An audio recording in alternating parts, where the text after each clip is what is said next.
Yafqahu qawli. Bapak-bapak, ibu-ibu, saudara-saudara sekalian rahimakumullah. Assalamualaikum warahmatullahi wabarakatuh.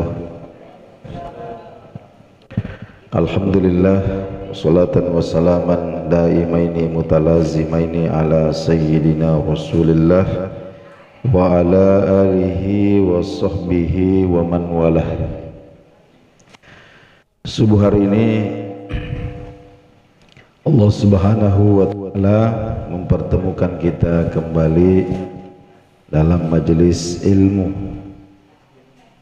Kita akan lanjutkan kembali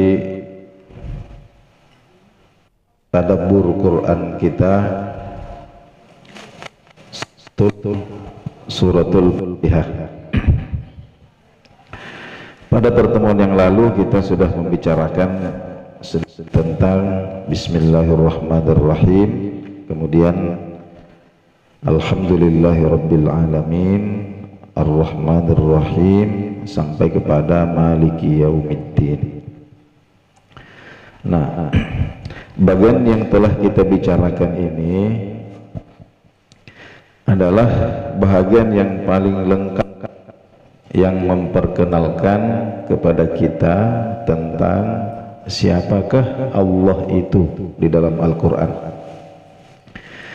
Jadi apa yang perlu diketahui oleh umat manusia tentang Allah itu terangkum di dalam ayat yang telah kita jelaskan pada Jumat yang lalu. Nah, pertanyaannya sekarang adalah, apakah hubungan yang kita miliki dengan Allah? Ya, apakah hubungan yang kita miliki dengan Allah? Maka jawabannya adalah Allah adalah Rabb, pemelihara, sementara kita ini adalah marbub, yang dipelihara. Allah adalah Khaliq, pencipta, sementara kita adalah makhluk yang diciptakan. Allah adalah Ar-Razik, yang maha mencukupi rezeki kita, sementara kita ini adalah Al-Marzuq, yang dicukupi rezekinya. Ya, Allah adalah An-Nasir, yang maha memberikan pertolongan, sementara kita ini adalah Al-Mansur, yang senantiasa membutuhkan pertolongan dari Allah Subhanahu wa Ta'ala. Itu hubungan kita dengan ya. Jadi Allah itu Rabb, kita ini adalah hamba, kita ini budak ya. Di mana-mana orang menjadi budak ini tidak ada yang ikhlas ya. Orang menjadi budak tidak ada yang ikhlas. Jadi setiap kali orang berstatus sebagai budak, maka keinginan pertamanya adalah merdeka. Nah, tapi tentu beda halnya ketika kita ini menjadi budak dari Rabbul Alamin, menjadi budak dari Ar-Rahman Ar-Rahim, menjadi budak dari Maliki Yaumiddin. Nah, ini kita perlu bukan sekedar mengetahui, karena saya yakin kita semua sudah mengetahui, kita sudah punya ilmu bahwa kita ini adalah hambanya Allah. Tapi yang penting untuk kita bangkitkan itu adalah kesadaran kita sebagai hamba, karena ilmu saja tidak cukup untuk menggerakkan. Yang bisa menggerakkan kita itu tidak lain dan tidak bukan adalah kesadaran kita sebagai hamba. Nah, bagaimana membangkitkan kesadaran sebagai hamba? Inilah yang kemudian diajarkan oleh Allah Subhanahu wa Ta'ala kepada kita pada ayat selanjutnya. Iyyaka na'budu wa iyyaka nasta'in. Nah, maknanya iyyaka na'budu, ya, maknanya adalah hanya kepadamu lah kami menyembah, hanya kepadamu lah kami sembahkan ibadah-ibadah kami. Wa iyyaka nasta'in, hanya kepadamulah kami memohon pertolongan, meminta bantuan. Kira-kira maknanya sepintas seperti itu. Tapi mari kita uraikan, mari kita dengarkan apa yang disampaikan oleh seorang alim besar, yakni Asy-Syaikh Ramadan Al-Buti, ketika beliau menjelaskan tentang hakikat iyyaka na'budu wa iyyaka nasta'in. Beliau mengatakan seperti ini, bahwa penghambaan seorang manusia kepada Allah akan bangkit ketika dia menyadari dua hal. Yang pertama, dia memiliki tekad yang kuat, dia memiliki azam, tekad yang kuat untuk tunduk pada kekuasaan Allah, ya. Dan ketundukan ini diwujudkan dengan melaksanakan perintah dan menjauhi larangan. Kemudian yang kedua, di saat yang sama dia juga mengakui akan kelemahan dirinya, bahwa dia bergantung kepada Allah. Dia tidak mampu untuk menunaikan apa yang Allah minta darinya dengan sempurna. Inilah kemudian dua kesadaran inilah yang seharusnya berusaha dibangkitkan oleh seorang hamba ketika dia tegak di dalam sholatnya, berkeluh kesah kepada Allah dengan membaca iyyaka na'budu wa iyyaka nasta'in. Jadi iyyaka na'budu itu adalah bentuk pengakuan kita akan kekuasaan Allah, bahwa kita ini punya komitmen, ya. Kita punya tekad yang kuat di dalam hati bahwa seumur hidup Allah berikan kepada saya, maka saya akan menyembah kepadanya. Seandainya diberikan kesempatan hidup 1000 tahun, maka 1000 tahun saya akan beribadah kepada Allah Subhanahu wa ta'ala. Ini komitmen. Tapi meskipun kita sudah punya tekad, punya azam yang kuat, di dalam hati kita ini ditumbuhkan juga kesadaran bahwa ternyata saya lemah. Saya lemah. Ada banyak hal yang merintangi saya. Ada setan yang selalu membolak-balikkan hati saya. Ada hawa nafsu saya yang membelenggu. Ada syahwat-syahwat, ya, yang sudah saya hindari. Ya. Jadi ternyata kita ini lemah dan tidak sanggup melaksanakan apapun kecuali atas perkenan Allah Subhanahu wa ta'ala, ya. Apa yang kita bisa lakukan tanpa bantuan Allah, ya. Semua perbuatan kita adalah ciptaan Allah. Ketika kita sholat, ayat-ayat yang kita baca, gerakan lidah kita, suara yang keluar dari tenggorokan kita bisa ruku, bisa sujud, ini semua anugerah dan kehendak Allah, ya.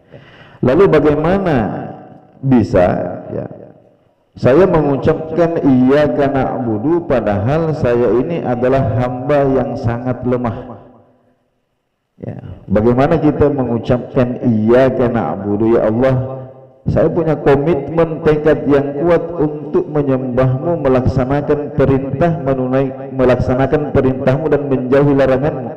Tapi di saat yang sama saya ini lemah, saya tidak punya kekuatan, ya.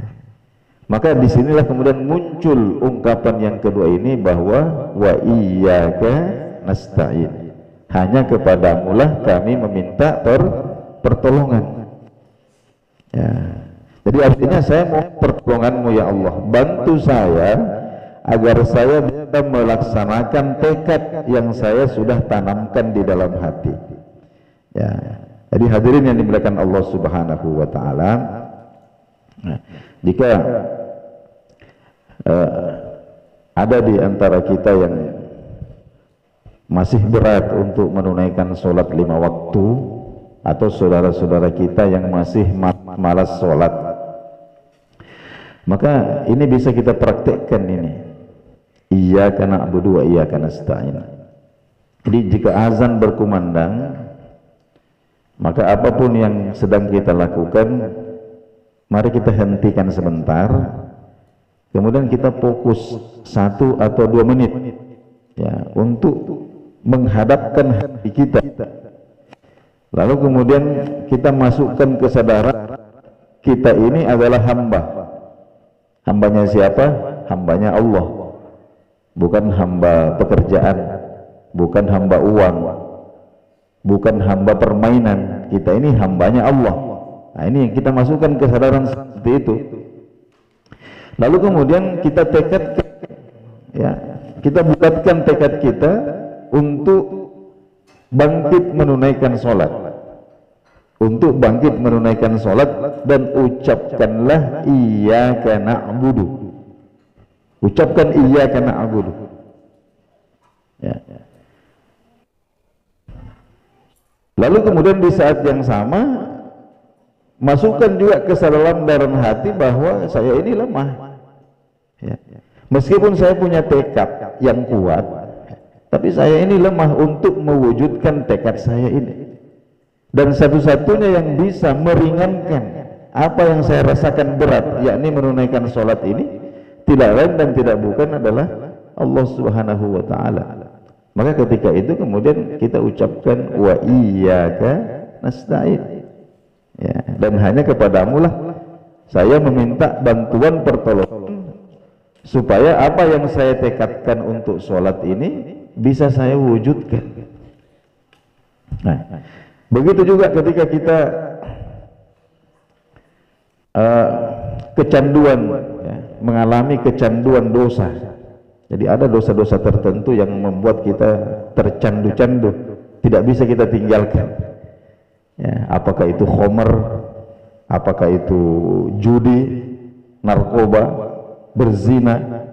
Ya, ini dosa-dosa yang membuat seseorang ini mengalami kecanduan, tidak bisa dia tinggalkan. Dia sholat, dia Ramadan puasa, tapi tidak bisa dia tinggalkan itu, seperti diikat, dibelenggu oleh dosa-dosa itu. Nah, ini bisa kita praktekkan ini, Pak.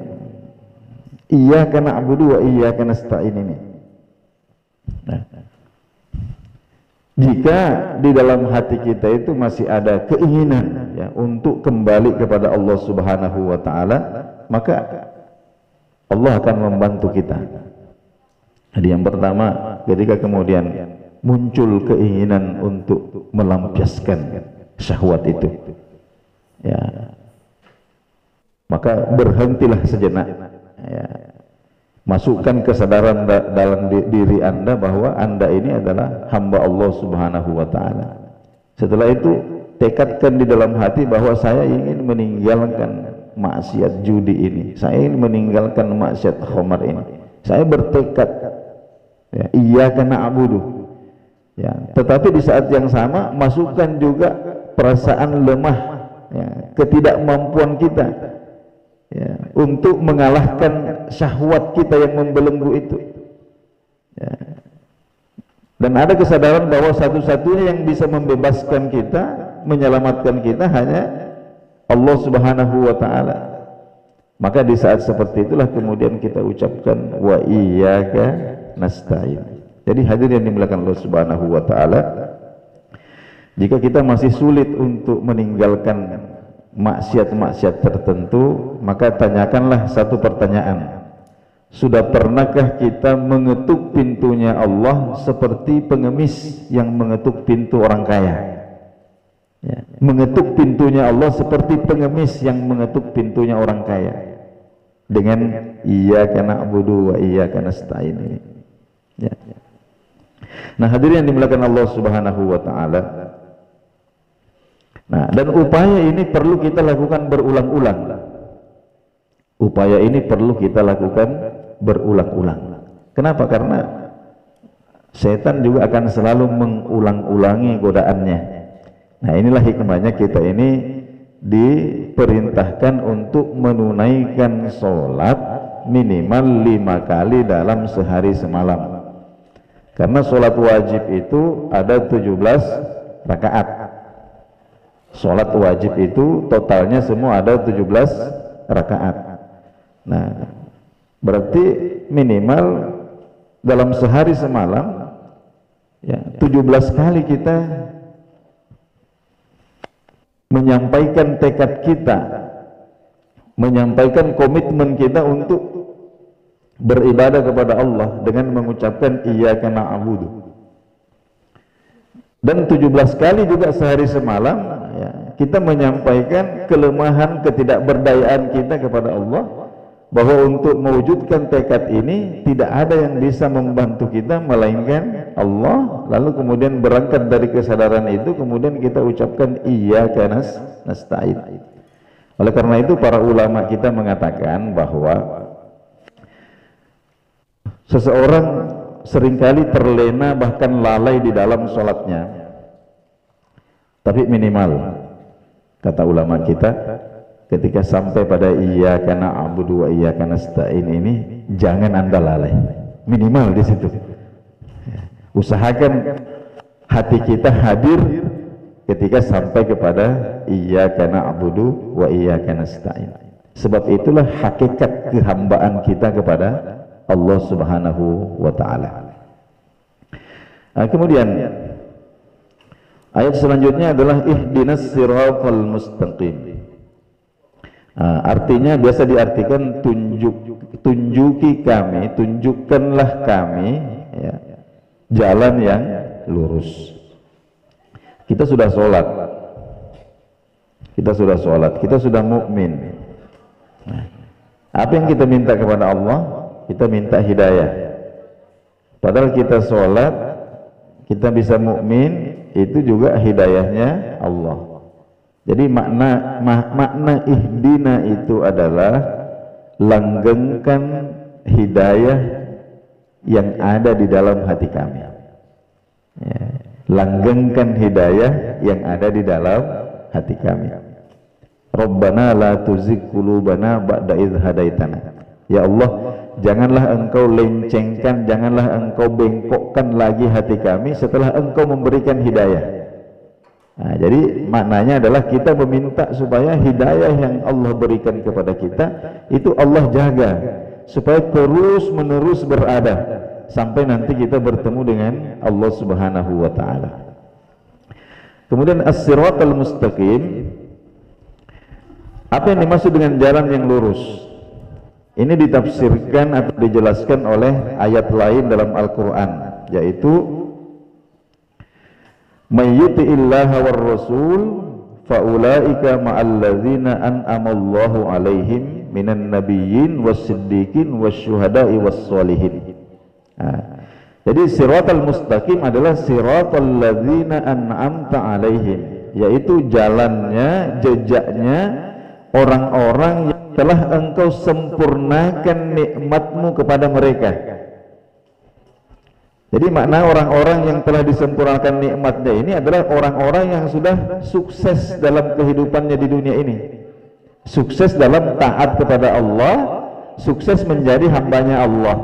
Apa buktinya? Buktinya adalah mereka wafat dalam keadaan husnul khotimah. Jadi jalannya orang-orang yang sukses. Siapa orang-orang yang sukses itu? Orang-orang yang sudah meninggal dan mereka meninggal dalam keadaan husnul khatimah. Nah, siapa mereka? Inilah yang dijelaskan bahwa ulaika ma'alladzina an'amallahu alaihim minan nabiyyin. Yang pertama para nabi. Nah, jalannya para nabi.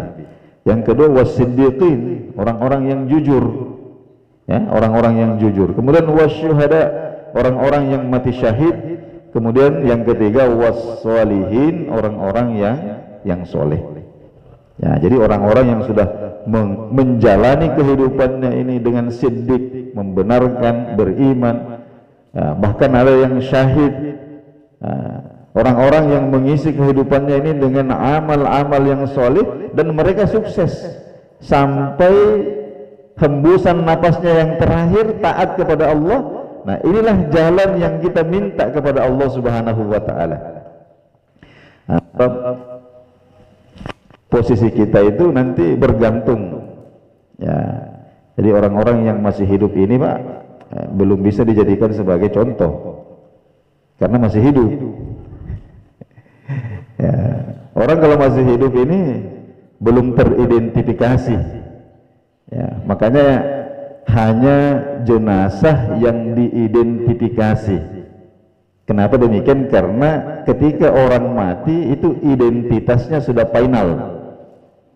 Ya, identitasnya sudah final. Ketika orang sudah mati itu sudah final identitasnya, sudah tidak berubah-berubah lagi. Tapi selama kita masih hidup, kemungkinan berubah itu ada. Ya, kemungkinan berubah ada. Mungkin sekarang kita muslim ya, tapi ya waliyadzubillah boleh jadi ya sebelum kita mati tiba-tiba ada yang orang yang murtad ya, macam-macam. Itu atau sekarang mungkin ya masuk golongan yang tidak beriman kepada Allah, tiba-tiba menjelang matinya kemudian menjadi beriman. Jadi yang menentukan identitas kita itu nanti ya, setelah kita mati barulah kemudian identitas kita itu pasti. Nah, kita tengoklah sekarang ya, pemilu kemarin ada yang warnanya merah, pemilu sekarang jadi hijau. Ini masih berubah-berubah.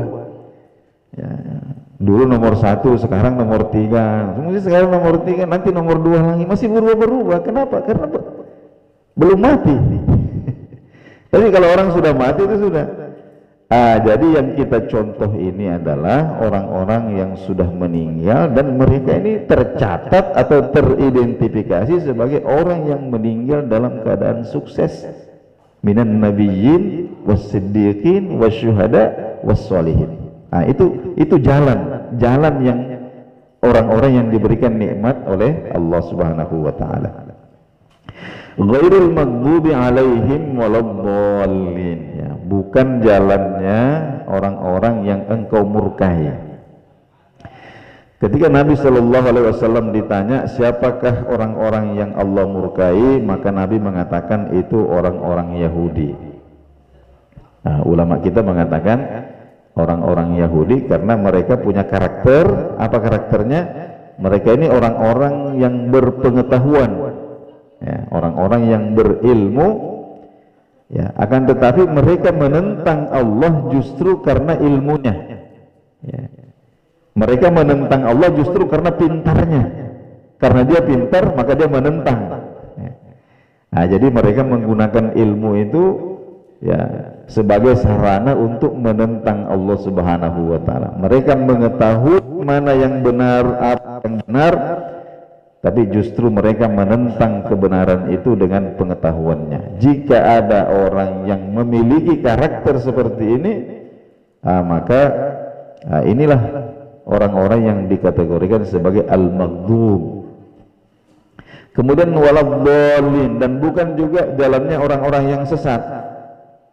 Ketika baginda Nabi Shallallahu Alaihi Wasallam ditanya tentang siapakah ad-dhallin ini, maka beliau mengatakan bahwa ini adalah orang-orang Nasrani. Nah, kenapa demikian? Karena orang-orang Nasrani ini ya mengetahui tidak mengetahui. Jadi mereka ini menentang kebenaran karena tidak mengetahui. Kebalikannya tadi itu waladhdallin itu. Mereka menentang kebenaran, tidak mau ikut kepada kebenaran karena mereka tidak mengetahui kebenaran itu. Ya. Jadi hadirin yang dimuliakan Allah Subhanahu wa taala, itulah kira-kira sedikit yang dijelaskan oleh para ulama kita tentang Suratul Fatihah. Terakhir ingin saya sampaikan bahwa ketika kita membaca Suratul Fatihah dalam sholat kita, maka bacalah Fatihah ini dengan tartil ayat demi ayat, ayat demi ayat. Kenapa demikian? Karena sebenarnya ketika kita membaca Suratul Fatihah dalam sholat kita, itu sebenarnya ada dialog, itu munajat, ya, munajat. Ada dialog antara kita dengan Allah Subhanahu wa taala. Itu tegas di dalam sebuah hadis qudsi disebutkan ya bahwa Allah membagi as-shalah atau suratul Fatihah itu menjadi dua. Jadi ketika seorang hamba mengucapkan alhamdulillahirabbil alamin, maka Allah kemudian mengatakan, ini hambaku, dia lagi puji-puji saya. Ketika kita mengucapkan umpama ar-rahmanir rahim, Allah mengatakan, ini hambaku ya memuji-muji saya lagi.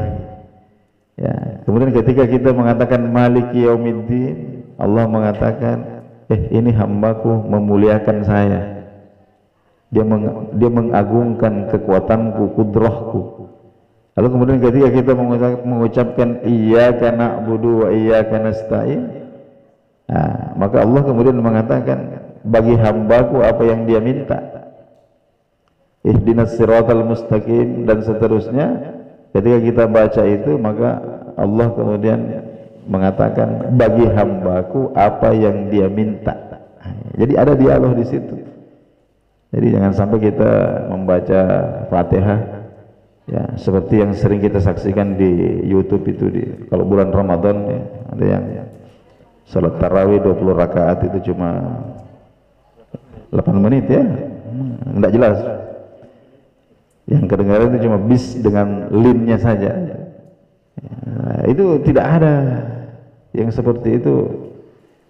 Kita ingatkan bahwa ada sholat yang justru akan dijadikan sebagai alat untuk memukul pelakunya. Nah, ini yang perlu kita waspadai. Jadi ketika kita sholat baca Fatihah, maka bacalah dengan tartil, ada jeda antara satu ayat dengan ayat yang lain. Selalai-lalainya kita dalam sholat, mengembara-mengembaranya khayalan kita kemana-mana dalam sholat, usahakan ketika iyyaka na'budu wa iyyaka nasta'in itu kita sadar kembali, iyyaka na'budu wa iyyaka nasta'in. Nah, Bapak dan Ibu hadirin wal hadirat, inilah barangkali yang sempat kita bicarakan pada subuh hari ini. Selanjutnya saya kembalikan kepada Pak Ustadz. Fadhol. Bismillah. Baik Bapak Ibu, ya, sampailah kita di penghujung acara. Mungkin ada yang bikin diskusi seputar materi tadi. Tafadhol.